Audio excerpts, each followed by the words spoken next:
ሰላም የሀገር ልጆች እንዴት ናችሁ? ደህና ናችሁ ወይ? ሰላም ነው፣ እግዚአብሔር ይመስገን ደህና ነኝ። አሰላሙ አለይኩም ወረህመቱላሂ ወበረካቱ። እንዲሁም ሰላም ብያለሁ። ክርስቲያን ገኖቼ እንዴት ናችሁ? ደህና ናችሁ?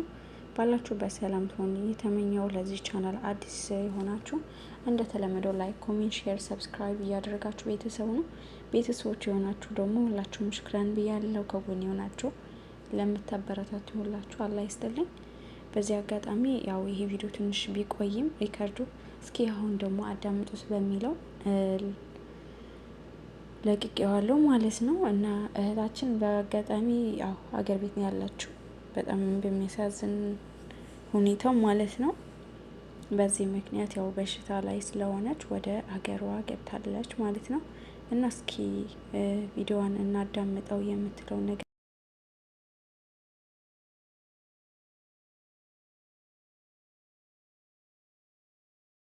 ደግሞ እንደምንም ብዬ 3-4 ወር ምናምን የሚሆን መንገድ ላይ ቆይቻለሁኝ እና አሁን ላይ በጣም ታምሜ ምናምን ያለሁትኝ እና ስራ መስራት አቃተኝ። ብዙ ችግር ደርሶብኛል እና ከሀገር ሲወጣም ደግሞ ብዙ ገንዘብ ነበር የተከፈለው እና ግማሽ ቢረራ ተብሎ እስከ ባህር ድረስ ነው በእግር የምትሄጁ፣ ግማሽ ቢረራ ነው የምትሄጁ ተብዬ ወጥቼ እና በእግር ነበር የመጣሁት። ብዙ ችግር ደርሶብኛል እና ደላላ በቃ ብዙ ገንዘብ እያስከፈለ ቤተሰብ ላይም ደግሞ ብዙ ኤዳ በቃ በወለድ ምናምን ነበር ሲሰጡ የነበረው እና እኔ ላይ ግን ሲደርስብኝ የነበረው ፈተና ቤተሰቦች አያውቁም ነበር እና ሲጠየቁ ግን ደርሳለች ምናምን እየተባለ ነበር እና ኢራጎ ደርሼ እንኳን ከራጎ ወደዚህ ደግሞ ለብቻ ነበር በጣም ብዙ ገንዘብ ነበር ሰርቼ የከፈልኩትኝ እና ወደ 7000 የሚሆን ብር የሳኡዲ ሰርቼ ሰጥቻለሁኝ።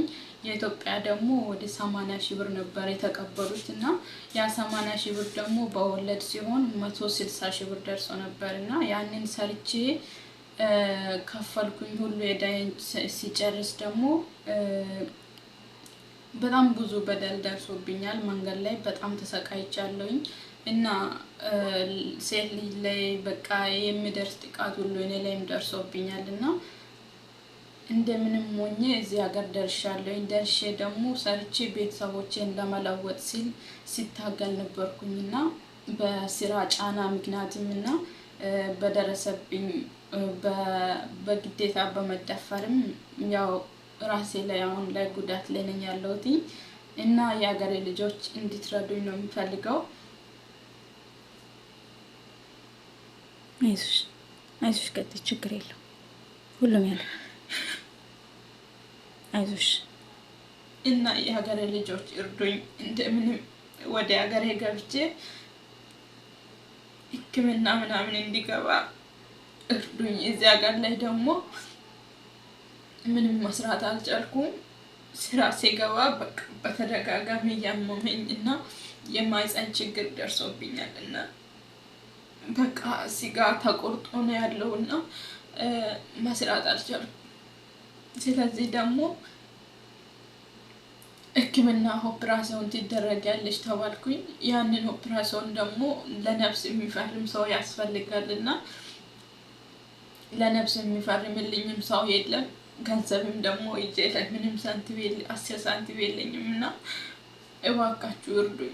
እኔ ሀገር መግባት ፈልጋለሁኝ። ሀገር ገብቼም ደግሞ ቤተሰቦቼ ደግሞ እነሱን ለመርዳት ሲል ነበር የወጣሁት። ምንም አቅም የላቸውም፣ እኔንም ማሳከም አይችሉም አሁን ላይ።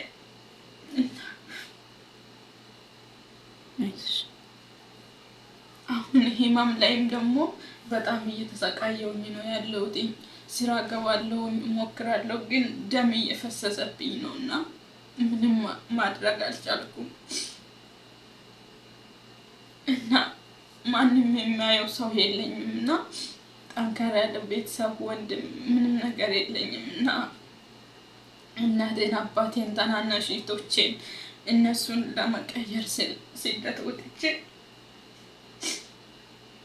በማላውቀው ሁኔታ በቃ ችግር ደርሶብኛል። አሁን ላይ ግን በጣም እያመመኝ ነው፣ መስራት አልቻልኩም፣ ደም እየፈሰሰብኝ ስራ መስራት አቅቶኛል እና አረቦቹም ደግሞ ከባድ ነገር ማንሳት አልችልም ስላቸው ሕክምና ምናምን ገብቼ 2 አመት ከግማሽ ምናምን ይሆነኛል እንደዚህ ካመመኝ በስራ ጫና ምክንያትም እና ደግሞ በግዴታ ደግሞ በመደፈር ምናምን ብዙ ችግር ደርሶብኛል እና ደግሞ አሁን ላይ ታምሜ ነው ያለሁት። ከባድ ነገር እንዳታነሽ ያሉኝ ዶክተሮቹ እና ደግሞ ኦፕራሲዮን ለመደረግ ምንም አቅም የለኝም፣ ማንም የለኝም እዚህ የሚያውቀው እና የሀገሬ ልጆች እርዱኝ እባካችሁ፣ እኔን እንደምንም አድርጋችሁ ወደ ሀገር እንዲገባ እና ቲኬት ለመቆረጥ ራሱ ገንዘብ አጥቼ በቃ ስራ ይኸው ለአራተኛ ጊዜ ስራ ገብቼ በቃ ህመሜን እየታገስኩኝ በውስጤ እያስኩኝ በጣም እየተሰቃየሁኝ ነው ያለሁትኝ እና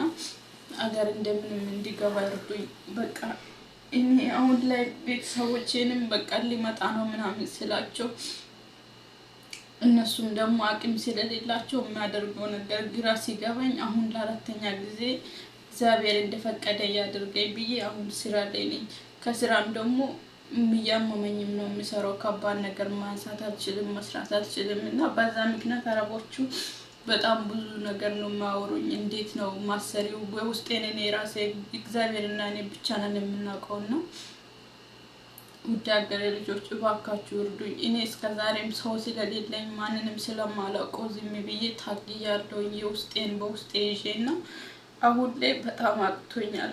ቢያንስ 2 ወር ምናምን የሚሆን እጃዛ ላይ ተኝቻለሁኝ እና ምንም የሚያደርገው ነገር ግራ ሲገባኝ ነው ወደዚህ መጥቼ አሁን ስራ ቦታ ላይ ሆኜ ነው አንድ የሀበሻ ልጆች አግኝቼ ለእነሱ እንደዚህ ነው ምናምን ብዬ ስነግራቸው ችግሬን ተረድቶ እንደዚህ በእንደዚህ አይነት ሁኔታ እኮ ሰው አይቶ ሊረዱሽ ይችላሉ ምናምን በመባል ነው እንጂ የወጣሁት ማንም ሰው የለኝም። እባካችሁ ድረሱልኝ እና እባካችሁ የሀገሬ ልጆች በእግዚአብሔር በምታምኑት አምላክ ይሁንባችሁ። እኔን ወደ ሀገር እንዲገባ እርዱኝ እባካችሁ። እኔ መሞት አልፈልግም።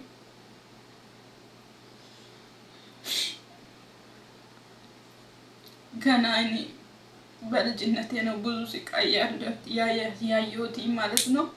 አሁን ላይ እኔ መሞት አልፈልግም። እባካችሁ እርዱኝ። እና እንደሰማችሁት ነበር። በጣም የሚያሳዝንና የሚያስጠላ ነገር ነው። እንጃ ወላሂ። በእርግጥ እንደዚህ ነገር ሰማለሁ እና ግን እንደዚህ የገጠማት ሴት አገኛለሁ ብዬ አስቤ አላቅም። እንጃ በጣም ከባድ ነበረ። ብቻ ያገኘዋት ለራሱ በጣም በሚገርም ሁኔታ ጓደኛዬ ያው ስራ እየሰራች ነው፣ ወድቃ እግሯ ተሰብራ በእሷ ተተክታ መጥታ ነው ያገኘናት ነው። ይህንን ታሪክ ስትነግረን በቃ በጣም ከባድ ነበረ። አሁን ላይ አገር ቤት ትገኛለች። ያው በሽታው አልቻለችውም፣ ልትቋቋም ስላልቻለች መስራት አትችልም እና ወደ ሀገሯ ገብታለች ማለት ነው። እዚህ ያለነው ደግሞ ብር ያዋጣንላት ነው፣ ልንልክላት እያሰብን ነው። ብቻ ባላችሁ አቅም ብታግዛት ደስ ይለኛል። ያለው የሌለው ደግሞ ሙስሊም የሆነ በዱዓው፣ ክርስቲያን ሆነ ደግሞ በጸሎታችሁ እያሰባችኋት፣ ከዛ ደግሞ እህት ወንድሞቻችን እንዳይመጡ እስኪ ባለን አቅም እንሞክረው። በቃ ተው እንበል። በእርግጥ አይሰሙምና ቢሰሙን እስኪ በትንሹም ቢሆን አንዳንድ ነገር ብንላቸው የተሻለ ነው ብዬ አስባለሁ።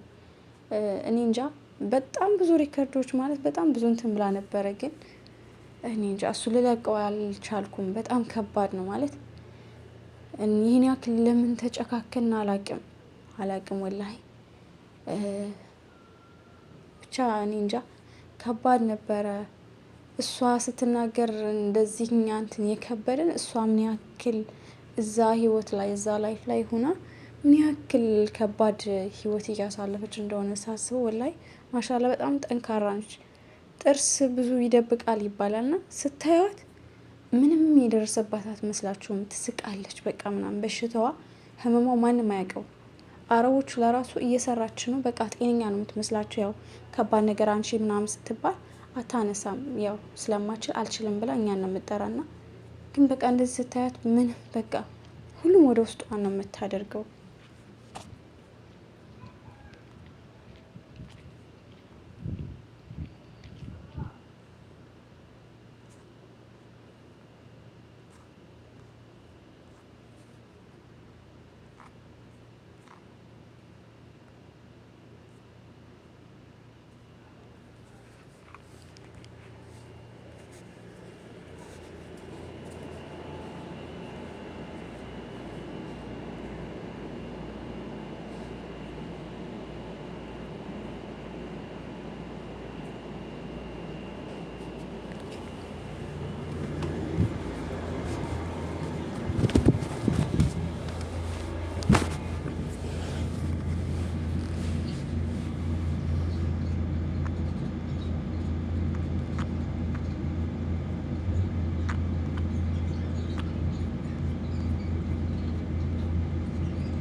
يا خديجة قصري، يا خديجة قصري.